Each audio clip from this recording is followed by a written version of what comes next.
अस्सलामुअलैकुम everyone, welcome to my channel. Police वाला आकर बताता है जहांदाद को कि रात को बॉर्डर पर रेड की है अरसलान ने, जिसकी वजह से तमाम लोग पकड़े गए हैं। ये बात सुनकर जहांदाद परेशान हो जाता है। दूसरी तरफ ससी का बाप अपने बेटे को लेकर बहुत ज़्यादा परेशान होता है और उसको ढूंढने की कोशिश करता है, लेकिन वो उसको नहीं मिलता। अरसलान रेड करता है हवेली के ऊपर और आकर पूछता है मीरल से कि असलम कहाँ है। मीरल उसको बताता है कि असलम के बारे में उसे कुछ नहीं पता, लेकिन जब इन दोनों की बहस हो रही होती है तो पीरल भी वहीं पर मौजूद होता है। पीरल को बहुत गुस्सा आता है कि अरसलान कैसे मीरल से बात कर रहा है। तभी वो गुस्से में खड़ा हो जाता है और अरसलान से कहता है कि मेरे ही घर में खड़े होकर, मेरी ही हवेली में खड़े होकर तुम मेरे बेटे से सवाल जवाब कैसे कर सकते हो। पीरल जा रहा होता है तो रास्ते में उसकी मुलाकात होती है अरसलान के साथ। तब वो उसका मजाक उड़ाता है और उसकी बाइक का भी मजाक उड़ाते हुए उससे कहता है कि अगर तुम्हारे पास गाड़ी नहीं है तो हवेली से मैं तुम्हारे लिए गाड़ी भेज देता हूँ। लेकिन साथ ही साथ पीरल उसको ये भी बताता है कि उसका थाना पीरल के टुकड़ों पर पल रहा है। ये बात सुनकर अरसलान को गुस्सा आता है और वो आकर अपने अमले से पूछता है कि जो पैसा सरकार देती है वो पैसा किधर जाता है। दूसरी तरफ पीरल का मुलाजिम आकर पीरल को बताता है कि शौकत का बाप शौकत को ढूंढते हुए बस्ती में आ चुका है। ये बात सुनकर पीरल परेशान हो जाता है कि उसने तो शौकत को रिहा कर दिया था, आखिर शौकत कहाँ गया। तभी उसका मुलाजिम उसे बताता है कि मीरल ने उसको मरवा तो नहीं दिया। ससी मासी बरकते के ज़रिए पैगाम भिजवाती है इकबाल को शोरकोट, ताकि वो शौकत के बारे में पता लगवा सके।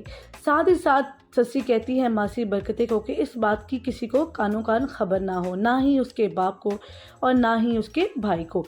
नूरी अपने कमरे में बैठी होती है, तभी मुलाजमा उसको राकर बताती है कि सरदारी बेगम उससे मिलने आई है। सरदारी बेगम जब नूरी से मिलने आती है तो उसको तोहफतन एक चादर देती है।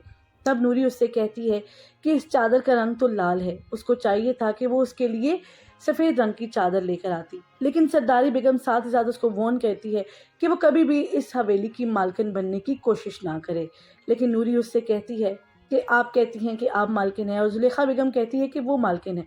पहले आप दोनों तय कर लें कि आप दोनों में से मालकिन आखिर है ही कौन। दूसरी तरफ जब से मीरल ने ससी को देखा है वो तो उसका दीवाना ही हो गया है।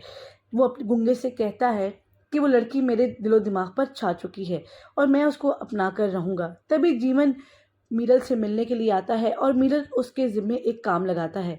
साथ ही साथ मीरल उससे कहता है कि वो अपनी बहन और बाप को लेकर पीछे जो क्वार्टर है उसमें शिफ्ट हो जाए। जांदाद पीरल को आकर बताता है कि अरसलान ने यानी एएसपी साहब ने पीरल की दावत को रद्द करते हुए हवेली में हाजिरी लगवाने से इनकार कर दिया है। उल्टा पीरल को उसने थाने में बुलाया है। ये बात सुनकर पीरल को बहुत गुस्सा आता है।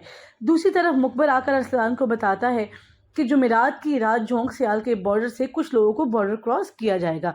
ये बात सुनकर अरसलान परेशान हो जाता है और असगर से सवाल करता है क्या यहाँ पर इंसानी स्मगलिंग की जाती है। जैसे ही वो मुकबर बाहर निकलता है तो जहांदाद उसको देख लेता है, लेकिन जहांदाद को अंदाज़ा नहीं होता कि वो यहाँ क्या बात करने के लिए आया है। जुलेखा पीरल को अपने कमरे में बुलाती है और उससे गिला करती है उसकी बेवफाई का। तभी पीरल उससे कहता है कि मर्द कभी भी बेवफा नहीं होता, मर्द को बेवफा करने वाली भी एक औरत ही होती है। ये बात सुनकर जुलेखा चुप हो जाती है। तभी पीरल वहाँ से चला जाता है।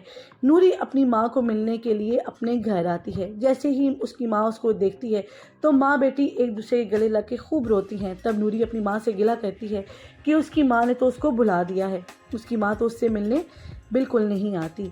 दूसरी तरफ जैसे ही मास्टर साहब घर से बाहर जाने लगते हैं तो उसी वक्त मासी बरकतें आ जाती है। इससे पहले कि मासी बरकतें ससी के बाप को कुछ बताए, फ़ौरन ससी आकर मासी बरकतें को रोक लेती है और उसको अपने साथ लेकर कमरे में चली जाती है।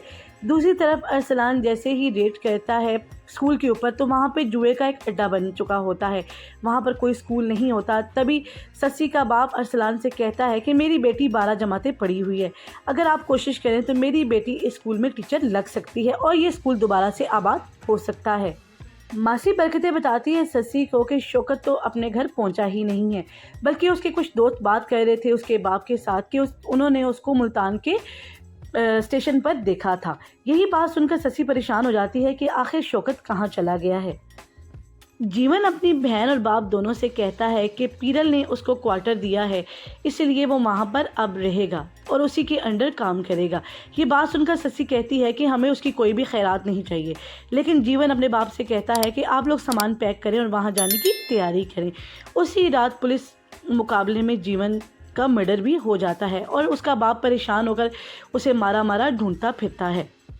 आई होप आपको आज की वीडियो अच्छी लगी होगी। अगर वीडियो अच्छी लगी है तो वीडियो को लाइक कर दीजिए, चैनल को सब्सक्राइब कर लीजिए और कमेंट सेक्शन में अपनी राय का इजहार जरूर कीजिएगा। नेक्स्ट वीडियो तक के लिए इजाज़त दीजिए। अल्लाह हाफिज़।